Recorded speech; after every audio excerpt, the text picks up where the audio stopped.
வடசென்னையில் போலீசார் முன்னிலையில் இரு பிரிவு மீனவர்களுக்கிடையே மோதல். ஒரு பிரிவினர் சாலை மறியலை கைவிட்டதால் மற்றொரு பிரிவினர் ஆவேசம்.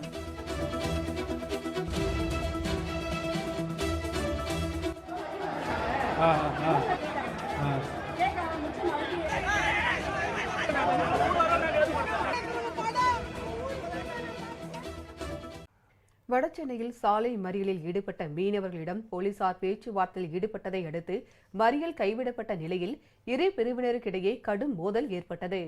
வடசென்னை திருவொற்றியூர் திருச்சினாங்குப்பம் கடற்கரை சாலையில் கடந்த 2019ஆம் ஆண்டு தமிழ்நாடு நகர்ப்புற மேம்பாட்டு வாரியம் சார்பில் 5 மாடிகள் கொண்ட கட்டிடத்தில் 350 வீடுகள் கட்டும் பணி தொடங்கியது. இந்த வீடுகளுக்கு தலா 2,40,000 ரூபாய் கட்ட வேண்டிய நிலையில் முன்பணமாக 50,000 ரூபாய் மட்டுமே செலுத்தியுள்ளனர்.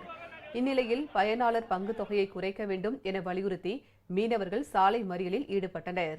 காவல்துறையினர் நடத்திய சமரச பேச்சுவார்த்தையை தொடர்ந்து சாலை மறியலை ஒரு பிரிவினர் கைவிட்ட நிலையில் மற்றொரு தரப்பினர் வாக்குவாதத்தில் ஈடுபட்டனர். போலீசாரின் முன்னிலையிலேயே நடைபெற்ற இந்த மோதல் அப்பகுதியில் பரபரப்பை ஏற்படுத்தியது. 2,40,000 எங்களுக்கு கட்டினீங்கன்னா நாங்க வீடு தரேன்னு சொல்றாங்க. எங்களால இப்ப கட்ட முடியாது. நாங்க மீன்காரு அன்னாட போனாதான் எங்களுக்கு சாப்பாடு இல்லைன்னா இல்ல. இப்ப வந்து எங்க 2,40,000 கட்டுனா நாங்க எப்படி கட்டுறது? எங்களுக்கு என்ன வழி? நாங்க வாடகை வீடு இருக்கோம். 50,000 முன்பணம் கட்டுங்க. நாங்க 50,000 கட்டணும். 50,000 வட்டி நாங்க கட்டுறோம். வீட்டு வாடகை கட்டுறோம். நாங்க சாப்பிடணும். இதுக்கு மேற்கொண்டு பணம் கட்டினா நாங்க எப்படி கட்டுறது?